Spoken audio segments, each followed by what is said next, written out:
Lecture du livre des Nombres, chapitre 11. Le peuple murmura, et cela déplut aux oreilles de l'Éternel.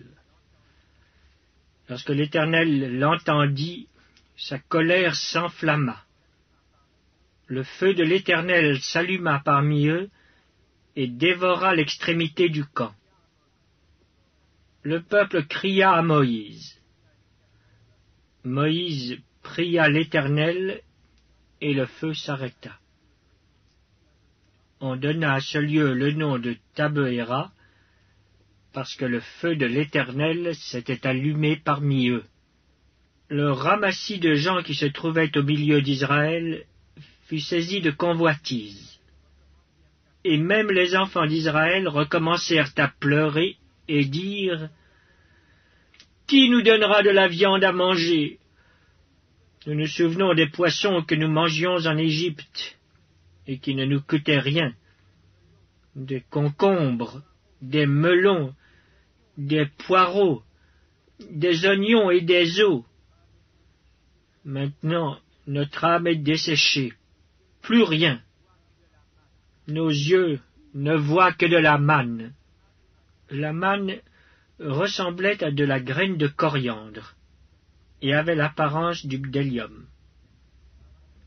Le peuple se dispersait pour la ramasser. Il la broyait avec des meules ou la pilait dans un mortier. Il la cuisait au pot et en faisait des gâteaux. Elle avait le goût d'un gâteau à l'huile. Quand la rosée descendait la nuit sur le camp, la manne y descendait aussi. Moïse entendit le peuple qui pleurait, chacun dans sa famille et à l'entrée de sa tente. La colère de l'Éternel s'enflamma fortement. Moïse fut attristé, et il dit à l'Éternel, « Pourquoi affliges-tu ton serviteur, et pourquoi n'ai-je pas trouvé grâce à tes yeux, que tu aies mis sur moi la charge de tout ce peuple ? Est-ce moi qui ai conçu ce peuple? Est-ce moi qui l'ai enfanté, pour que tu me dises, porte-le sur ton sein, comme le nourricier porte un enfant, jusqu'au pays que tu as juré à ses pères de lui donner? Où prendrai-je de la viande pour donner à tout ce peuple? Car ils pleurent auprès de moi en disant, donne-nous de la viande à manger. Je ne puis pas, à moi seul, porter tout ce peuple, car il est trop pesant pour moi. Plutôt que de me traiter ainsi, tue-moi, je te prie, si j'ai trouvé grâce à tes yeux, et que je ne vois pas mon malheur. L'Éternel dit à Moïse, assemble auprès de moi 70 hommes des anciens d'Israël, de ceux que tu connais comme anciens du peuple, et ayant autorité sur lui. Amène-les à la tente d'assignation, et qu'ils s'y présentent avec toi. Je descendrai, et là je te parlerai. Je prendrai de l'esprit qui est sur toi, et je le mettrai sur eux, afin qu'ils portent avec toi la charge du peuple, et que tu ne la portes pas à toi seul. Tu diras au peuple, sanctifiez-vous pour demain, et vous mangerez de la viande, puisque vous avez pleuré aux oreilles de l'Éternel en disant, qui nous fera manger de la viande, car nous étions bien en Égypte. L'Éternel vous donnera de la viande, et vous en mangerez. Vous en mangerez, non pas 1 jour, ni 2 jours, ni 5 jours, ni 10 jours, ni 20 jours, mais 1 mois entier, jusqu'à ce qu'elle vous sorte par les narines et que vous en ayez du dégoût, parce que vous avez rejeté l'Éternel qui est au milieu de vous, et parce que vous avez pleuré devant lui en disant, « Pourquoi donc sommes-nous sortis d'Égypte ?» Moïse dit, « 600 000 hommes de pied forment le peuple au milieu duquel je suis. » Et tu dis, « Je leur donnerai de la viande, et ils en mangeront 1 mois entier.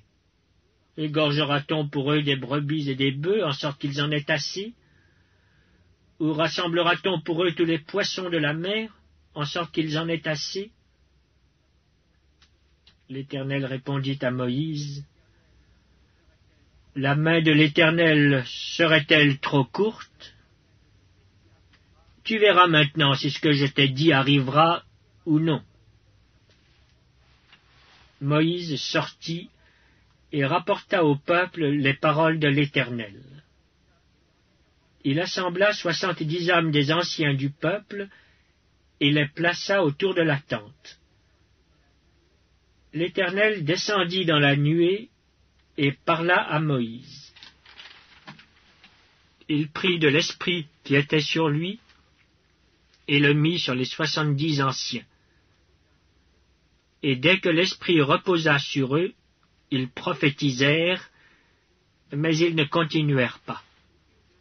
Il y eut 2 hommes, l'un appelé Eldad et l'autre Médad, qui étaient restés dans le camp et sur lesquels l'esprit reposa, car ils étaient parmi les inscrits, quoiqu'ils ne fussent point allés à la tente. Et ils prophétisèrent dans le camp.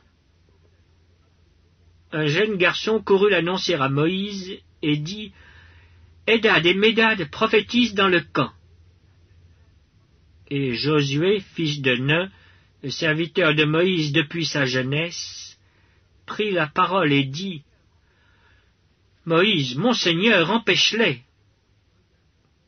Moïse lui répondit, « Es-tu jaloux pour moi? Puisse tout le peuple de l'Éternel être composé de prophètes, et veuille l'Éternel mettre son esprit sur eux. » Et Moïse se retira au camp, lui et les anciens d'Israël. L'Éternel fit souffler de la mer un vent qui amena des cailles et les répandit sur le camp, environ 1 journée de chemin d'un côté et environ 1 journée de chemin de l'autre côté autour du camp. Il y en avait près de 2 coudées au-dessus de la surface de la terre. Pendant tout ce jour et toute la nuit, et pendant toute la journée du lendemain, le peuple se leva et ramassa les cailles. Celui qui en avait ramassé le moins en avait 10 homères, environ 3 ou 4 litres. Ils les étendirent pour eux autour du camp. Comme la chair était encore entre leurs dents, sans être mâchée, la colère de l'Éternel s'enflamma contre le peuple, et l'Éternel frappa le peuple d'une très grande plaie. On donna à ce lieu le nom de Kibroth-Hattava, parce qu'on y enterra le peuple que la convoitise avait saisi. De Kibroth-Hattava, le peuple partit pour Hatséroth, et il s'arrêta à Hatséroth.